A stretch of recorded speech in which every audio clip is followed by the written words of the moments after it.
Hey guys, welcome back. This week on Project Dirty, we're going to be going over the Lingenfelter LNC-2000 two-step and retard box.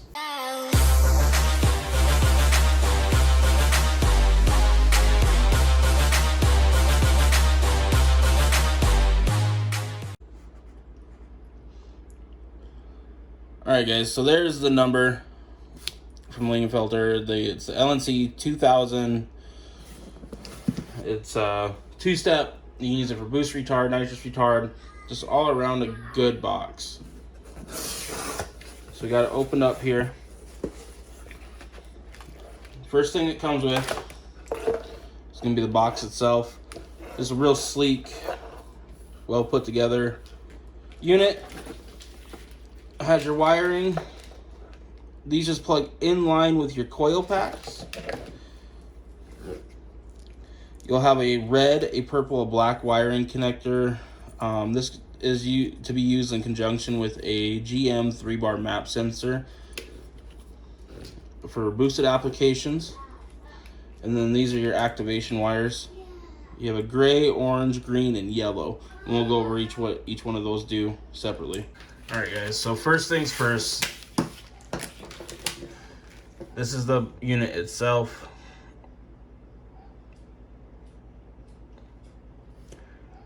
Has your max retard, your ignition cut. So basically you have your 1000 RPM and your 100 RPM increments. So say you want this set at 3200. You point your 1000 at 3.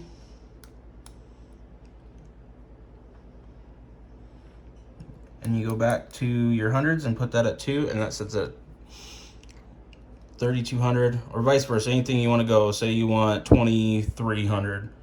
You'll turn that back to 2, bump that up to 3. Continuous. It's pre-activated. You have your power LED. This is showing that you have power to the unit. This unit does just get its power through the coil pack wiring harness. Your activation. This is going to blink depending on whether you have your RPM retard activated or two-step, and then your retard. Your retard rate. Max retard. So here's your chart. Zero's off. 1, 2, 3, 4, 5, 6, 7, 8, 9. Or just 1 through 9. If you want to go up to 10, 11, 12, 13, 14, 15, then it goes A, B, C, D, E, F.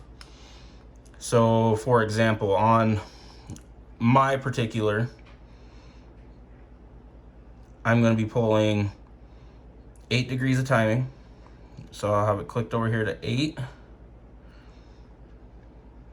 And I want just linear to where it just pulls it all out at once. And that's as easy to set up.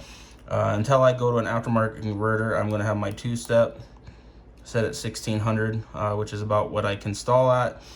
And doing that is going to allow me to hold it at a specific RPM to get more consistent launches, which is where I need to focus on with my particular car, because I am kind of all over the place with my 60 foots and they're not very good. So it just kind of it's going to give me that consistency, a little more consistency that I need with this, and it really helped me get out of the hole a little better. And this is just kind of a baseline. I would probably adjust this a little bit. Again, with me being an automatic on the stock stall, I don't have a whole lot of room. I am going to be using this more for the retard rate when I do put the nitrous kit on. So, next thing with the box, you have your activation wires. There's a few of them here. You have your map sensor plug-in for your boost reference retard. And then, like I said earlier, you have a green, a yellow, a gray, and orange. We're going to go over how to activate the launch controls, two-step features with that. And that's going to go off of your green or your yellow. And basically all this is green. Your green wire is going to be off of a ground. You're going to complete a circuit, your ground circuit, on a momentary switch, basically. Or you can use your yellow for a 12 volt voltage activation. So say you have disrupt relay or something like that, you can use the signal off that relay for if you're on the if you're on the trans brake, and then when you let off the trans brake, it starts spraying your nitrous right away. You can send signal to that, which will also get you going, activate the two-step or launch control features with that.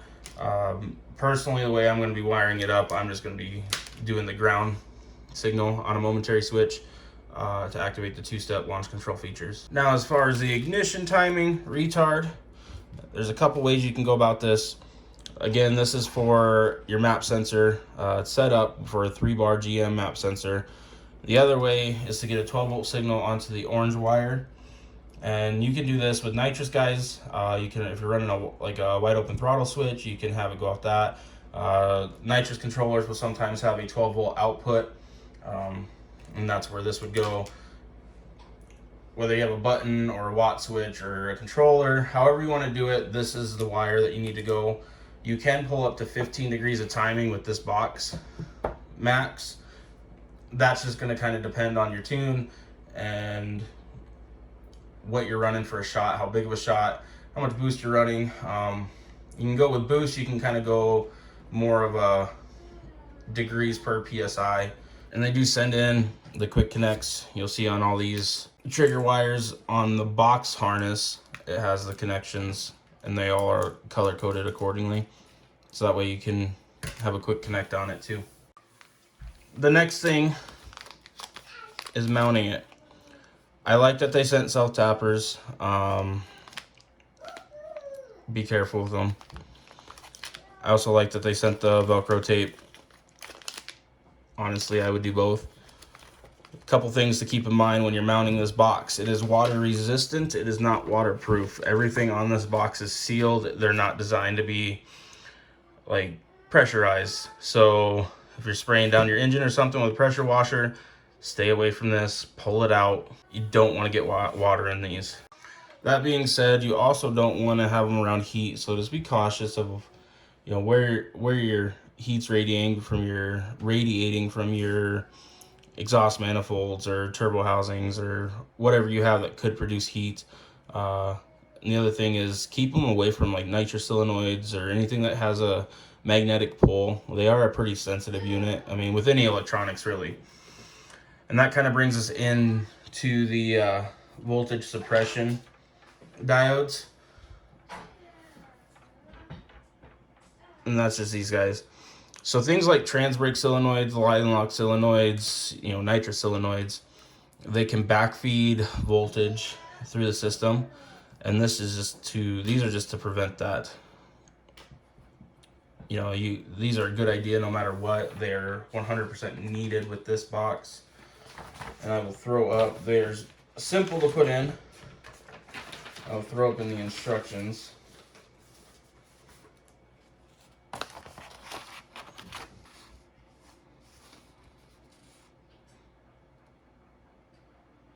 Again, polarity doesn't matter. Personally, I would just run red to red, black to black, keep it simple. But it kind of just shows you the concept behind them, and it's just to kind of equalize voltage and just make sure everything electronically stable and safe. So that is the Lingenfelter box, the LNC-2000. A couple of other things to go along with that. Because this unit retards the timing, modifies the timing value after the PCM, if you were data logging on an HP Tuners or EFI Live or something of that sort, it will not show that retard value on your log. However, you can go in and do an analog output, which is that gray wire coming off the LNC box. And basically it's a 0 to 3 voltage scale, 0 being 0 retard, 3 volts being the full 15 degrees. You can go into your HP Tuners or EFI Live and set up a channel to log on that, and that way you can kind of verify it is pulling the timing that you want it to pull. For example, I'm going to be setting with the shot of nitrous I'm going to spray, I'm going to be pulling 8 degrees of timing. Doing so will end up giving me an ended value of 1.6 volts. And it's just a channel you have to go in and set up with your VCM scanner and HP Tuners. and whatever the equivalent is for EFI Live. Doing so just kind of gives you that added safety feature, because obviously I'm not going to be able to be watching the LED that's on the box going down the track. So it'll allow me to log that, verify it's working, and see what the value of actual retard is on it. So far I have no complaints with it. The kit was like $290 shipped for the box and everything. I know that the MSD 2-step box is another popular option, but it's a little bit cheaper, but for what this allows you to do and the fact that I am going to be spraying nitrous on the car, it's definitely worth a little extra money. So 10 out of 10 would recommend. The install video will be coming up sometime in the next week, so follow along like that. We are super close to our BTR cam giveaway, so think about hitting that subscribe button down below, and that's all you have to do to get entered into that. And it's a BTR stage 3 LS1 style cam. Once we hit 1,000 subscribers, I'll be doing a live video showing the winner of that. And yeah, just kind of a little appreciation for you guys that have been helping grow the channel, because I do appreciate it. But with that, racing's coming up here next weekend, so I'm hoping to have the nitrous kit on, so pay attention to those videos also. But with that, that's all we have today. We're out.